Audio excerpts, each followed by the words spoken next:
Évidemment, ça me fait très chaud au cœur de présenter nos deux prochaines présentatrices, puisqu'elles sont toutes deux doctorantes sous ma direction à l'Université de Montréal et c'est un grand honneur de vous présenter. On va commencer avec Laurence Pelletier, qui est candidate au doctorat en éducation comparée et fondement de l'éducation à l'Université de Montréal. Elle est aussi boursière Vanier. Elle s'intéresse à plusieurs enjeux propres à l'enseignement supérieur, dont la contribution des doctorants à la production de recherche, l'expansion des études doctorales, les disparités de genre dans la recherche universitaire et l'accessibilité aux études supérieures. Elle est membre étudiante du LIRES et du Centre interuniversitaire de recherche sur la science et la technologie. Je vous présente aussi Sylvia Mirlene Nakano-Koga, ou Tami, qui est titulaire d'une licence en sciences de l'éducation et d'une maîtrise en administration publique de l'Université de Buenos Aires. La présentatrice prépare aussi à l'Université de Montréal une thèse doctorale sur la coordination de la recherche universitaire dans les contextes fédéraux, dans une perspective comparative. Elle est membre étudiante du LIRES. Elle s'intéresse à la production de recherche universitaire, au système d'enseignement supérieur, à la profession universitaire, thèmes à propos desquels elle communique en français, en anglais et en espagnol. Et donc, nous la remercions et nous les remercions toutes deux d'être avec nous ce matin. Je vous cède la parole. Bonjour, merci beaucoup Olivier pour les belles présentations. Et bonjour à toutes et à tous. Je vais commencer la présentation. Et ce sera Laurence Pelletier et moi. Moi, c'est Tammy. Le plan de notre... merci. OK. Le plan de la présentation, c'est nous allons présenter le contexte. Il est donné sur les doctorants au Québec. On va faire une présentation de l'étude PRU, Production de recherche universitaire, les objectifs et la méthodologie. Et ensuite, nous allons présenter les résultats de notre étude et les pistes d'action et conclusions. Bon, quand on parle de recherche en français au Québec, on pense aux universités qui définissent les politiques institutionnelles et les orientations en recherche. On pense aussi aux politiques linguistiques qui encadrent la langue d'enseignement et, dans une certaine mesure, la langue de diffusion des savoirs. On pense aux professeurs qui sont soumis, comme l'a dit le professeur Larivière, à des pressions importantes pour trop publier et souvent des notes dans des revues internationales, majoritairement en anglais, avec des variations importantes selon les disciplines. Mais il y a toujours un angle mort assez frappant dans ces discussions. C'est le rôle des doctorants. Et nous avons mis la photo de Emma Sophia Baker, qui en 1903, à l'âge de 47 ans, elle est l'une des 2 femmes qui ont obtenu leur doctorat au Canada, à l'Université de Toronto. Et ça, c'est très inspirant, surtout pour nous, ceux qui, comme moi, avons décidé de retourner aux études, et c'est jamais tard. Quelques données sur les doctorants au Québec. En 2022, 2265 diplômes de doctorat ont été décernés au Québec, dont 47,8% étaient des femmes et 42,4% étaient des étudiants internationaux. Et près de 60% proviennent des domaines d'études liés au STIM. Cet important groupe de personnes participe à la production, activement à la production de recherche. Dans une étude du professeur Vincent Larivière de 2012, il s'est intéressé à toutes les publications indexées dans Web of Science qui ont été produites entre 2000 et 2007 au Québec. À ce moment-là, je pense qu'il n'y avait pas OpenAlex ni Dimension. Peut-être que c'est haute les résultats.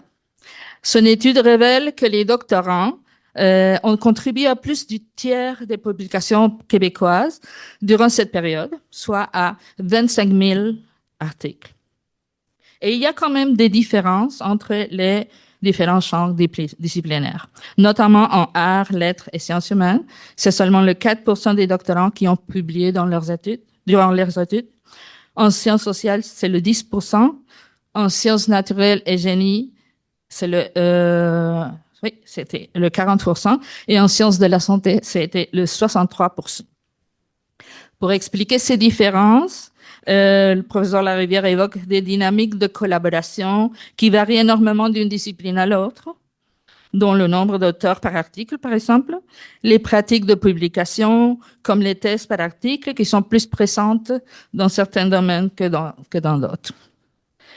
On voit donc que les doctorants contribuent à la production d'articles, mais aussi qu'ils produisent des thèses. Nous produisons des thèses. Au moins, en théorie. Et, bon, nous avons ici une étude de Jean-Hugues Roy, professeur à l'école des médias de l'UQAM, à l'occasion du forum La science en français du FRQ en 2023. Et il fournit des données sur le pourcentage de thèses produites en français et en anglais. Selon la première note, c'est celle de gauche, la première graphique, il y a, sur un corpus de 110 000 documents de 17 universités du Québec, dans la période 2000 et 2022, il observe que depuis 2018, l'anglais, qui serait en rouge, l'anglais surpasse le français dans la langue de publication.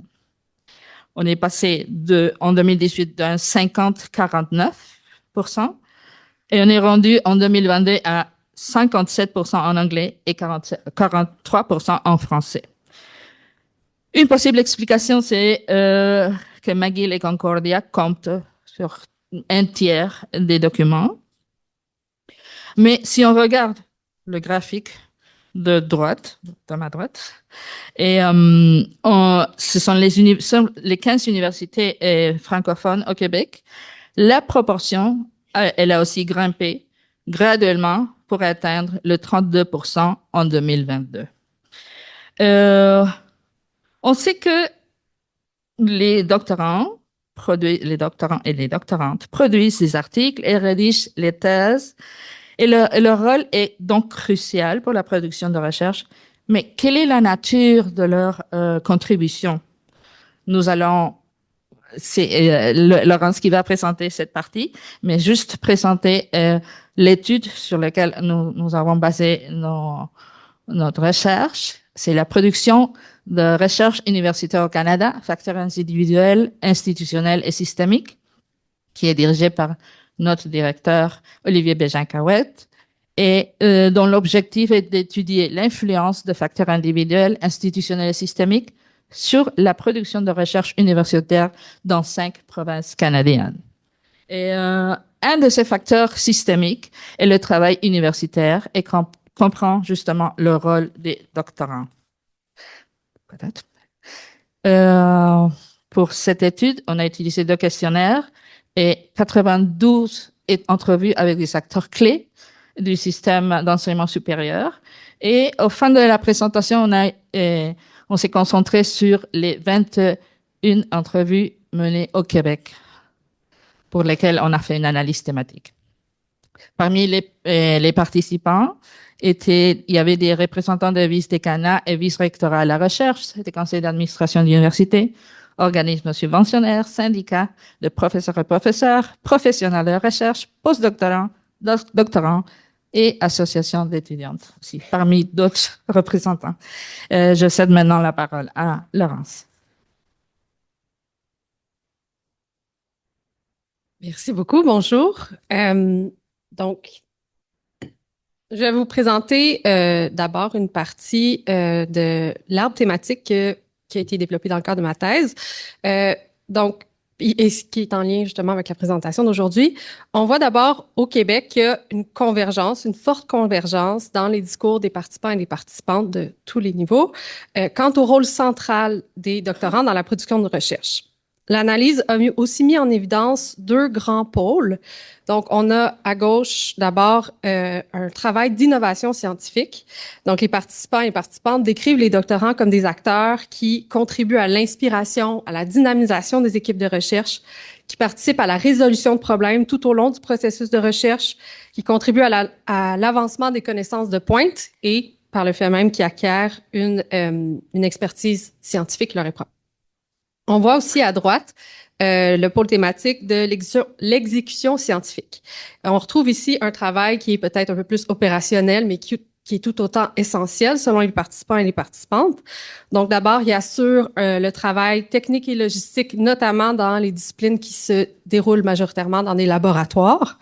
Il participe à la collecte et à l'analyse des données, à la rédaction et à l'édition de publications et à des tâches administratives ou de soutien. On peut penser, par exemple, à la préparation de demandes de subventions. Donc, les doctorants contribuent à la recherche à la fois comme une force d'innovation et une force d'exécution. Et je trouverais ça intéressant au regard de cette thématisation-là, de voir lesquelles de ces tâches-là se déroulent en français. Ce serait intéressant d'avoir cette information-là. Donc, par rapport à leur rôle, à la convergence quant à leur rôle central dans la production de recherche, on a ici un représentant de conseil d'administration qui mentionne que les étudiants en doctorat, c'est la matière première d'une recherche. Donc, il y a vraiment cette convergence-là dans les discours. On le voit jusque dans des acteurs institutionnels, mais on le voit aussi dans des nouveaux acteurs plus systémiques, dans des organismes de subvention, des organismes subventionnaires, et chez des professeurs et des étudiants et des étudiantes. On se pose la question ensuite, ils sont centraux, ils occupent un rôle central dans la recherche, mais qui sont-ils? Qui sont ces doctorants qui participent concrètement à la recherche? On a vu en début de présentation qu'en 2022, il y avait près de 42% des diplômés qui étaient des étudiants et des étudiantes internationaux. Ce serait intéressant de voir dans les prochaines années cette proportion-là changer avec les mesures qui ont été mises en place au fédéral et au provincial. Mais on voit qu'il y a, dans les entrevues, on voit aussi qu'il y a une dépendance à un bassin d'étudiants internationaux. Et on le voit que c'était invoqué dans les entrevues. Donc, on voit ici d'abord une représentante d'un vice-décanat qui signale qui, justement, ils et elles sont essentiels à la survie même des programmes. Il y a un post-doctorant qui mentionne que le travail en laboratoire, le déroulement des projets dépend de ces étudiants et ces étudiantes internationaux-là. Et on voit aussi représentant de ministère qui affirme que les universités cherchent à attirer les étudiants internationaux parce qu'ils constituent une source de financement, mais aussi qu'ils participent au rayonnement des universités. Donc, on a un système qui dépend fortement de l'internationalisation. Par contre, nos résultats mettent en évidence quand même une certaine tension. Donc, il y a une ouverture à l'international, mais il y a des conditions de production qui sont très variables. Il y a une doctorante qui exprime assez clairement cette situation-là. Donc, que le Québec est très ouvert aux étudiants internationaux, aux chercheurs universitaires qui proviennent de l'international, mais l'étudiant qui a eu un parcours différent n'a pas bénéficié des mêmes conditions pour trouver sa question de recherche problématisée.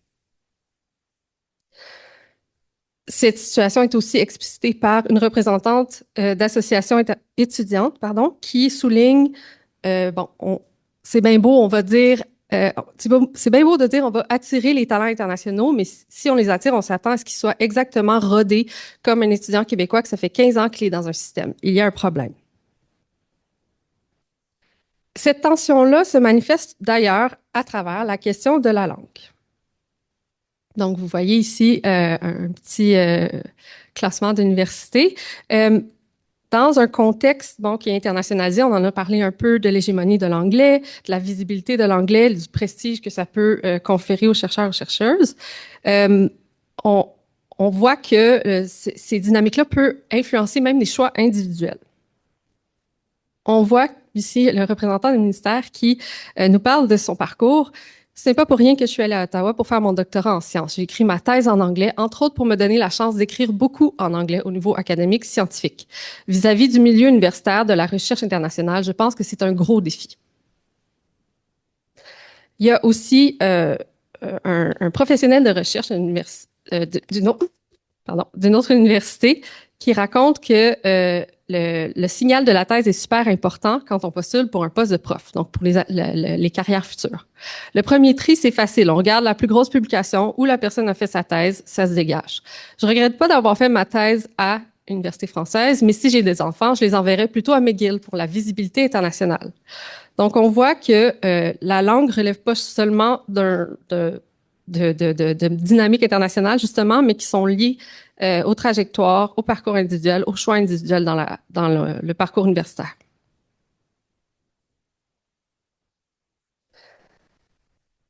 Donc, on voit que on voit en fait que je suis rendue ici. La langue a aussi un effet concret sur les conditions de production de la recherche. Donc, comme le souligne une représentante de Vice-Décanat, écrire en anglais demande plus de temps. Ça crée un désavantage dans la production scientifique.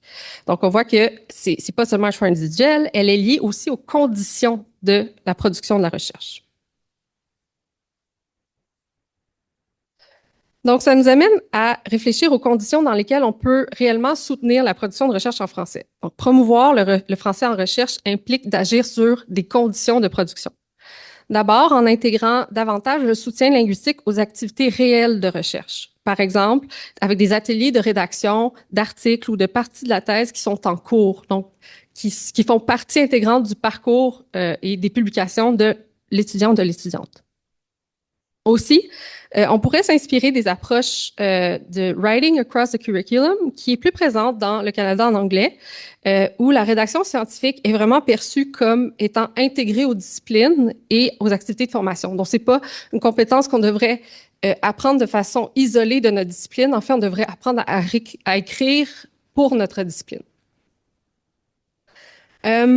Aussi, de mettre en place un encadrement différencié qui tient compte des parcours variés des doctorants et des doctorantes. On l'a vu dans les propos, notamment en matière d'accès aux ressources et de familiarité avec des normes scientifiques. Et finalement, il apparaît essentiel d'assurer un accès plus équitable aux ressources scientifiques comme des bases de données, les outils de recherche qui conditionnent directement la capacité à produire des individus. Donc, en conclusion, promouvoir la recherche en français, c'est défendre une langue, produire des connaissances qui sont accessibles à toutes et à tous dans cette langue, mais c'est aussi soutenir celles et ceux qui produisent cette recherche-là. Donc, on tient à remercier Olivier Bégin-Cahouette qui a participé à l'étude pour laquelle on a mobilisé les données, Conseil de recherche en sciences humaines du Canada et Fonds de recherche du Québec. Merci beaucoup.